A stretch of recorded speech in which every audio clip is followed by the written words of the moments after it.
আমার নাম অন্তরা। আমি ক্লাস 8-এ পড়ি। আমার বাসা সিরাজগঞ্জ। আমরা 4 বোন 1 ভাই। আমার পরিবারটা অনেক হ্যাপি ছিল, কিন্তু একদিন আমার সাথে ঘটা গল্পের নাম মুরাজ্জিন। এই ঘটনাটি ঘটে আমার সাথে। তাহলে সোজা গল্পে যাওয়া যাক। আমি ছিলাম পরিবারের সেজ কন্যা।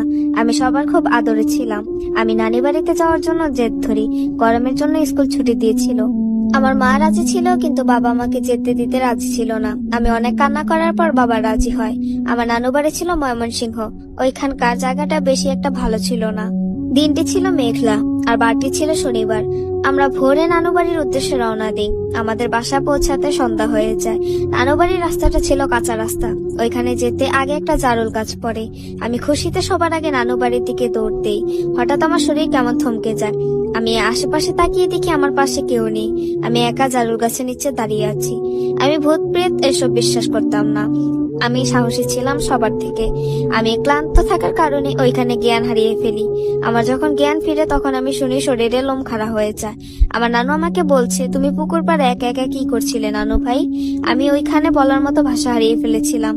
আমি চোখের ভুল মনে করে এই বিষয়ে বেশি কিছু না ভেবে ফ্রেশ হয়ে খাওয়া দাওয়া করে খালাতো বোনের সাথে ঘুমিয়ে পড়ি। রাতটা ভালোভাবে পার হয়ে গেলেও পরের দিন সকালে শুরু হয়ে গেল আমার জীবনে ভয়ঙ্কর ঘটনা, যে আমি কখনো কল্পনাও করতে পারিনি আমার সাথে এটা হবে। আমার গরমের ছুটি দিয়েছিল 1 সপ্তাহ। এর জন্য আমি নানু বাড়িতে আসি। আর হ্যাঁ, আমাদের এখানে আমার একটা খালাতো বোনও আছে। ওর নাম মৌসি। যাই হোক, এখন আমরা গল্পে চলে যাই। পরের দিন সকালে আমার ঘুম ভাঙে ফজর আজান শুনে। শহরে থাকি, এজন্য অত ভোরে উঠি না, কিন্তু আমার কেন জানি ঘুমটা ভেঙে গেল। এদিকে আশেপাশে কত শিশু বাহিরে, গরমের মধ্যেও বাইরের কি কুয়াশা। আমি আবহাওয়া দেখে এত অদ্ভুত হলাম, কারণ আমি আগেও এই গ্রামে এসেছিলাম, কিন্তু কখনো এরকম আবহাওয়া দেখিনি। তারপর আমি জানালার কাছে বসতে দেখি আমার চোখের সামনের দিকে জারুল গাছটা কাছে একটা অবয়ব দাঁড়িয়ে আছে, কালো আবছা করে আমার দিকে তাকিয়ে আছে মায়াবী চোখে। আমি চারিদিকে তাকাতে কেমন যেন আমার চোখটা তার দিকে আটকে যায়। আমি চোখ সরাতে গেলেও পারি না। খারাপ পেছন থেকে আমার খালাতো বোন ডাক দিয়ে উঠলো, বলল, তুমি জানালার কাছে কি করছো? আমি জানালার কাছে তোমাকে যেতে মানা করেছিলাম, তুমি আবার কেন গিয়েছো? আমি ওর ব্যবহার একটু চমকে যাই, কারণ কখনো এভাবে কথা বলে না। ভাবলাম ঘুম ভালো হয়নি, এর জন্য আমার সাথে রেগে কথা বলছে। তারপর ও আমাকে ওখান থেকে সরিয়ে দিয়ে জানালাটা বন্ধ করে দিল।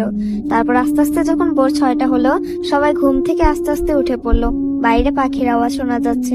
আমার চোখে আর ঘুম নেই। আমার মাথায় শুধু ওই রাতের ঘটনা আর সকালের এই কালো ছায়ার কথা মাথায় ঘুরছে। এসব ভাবতে ভাবতে 7টা বেজে গেল।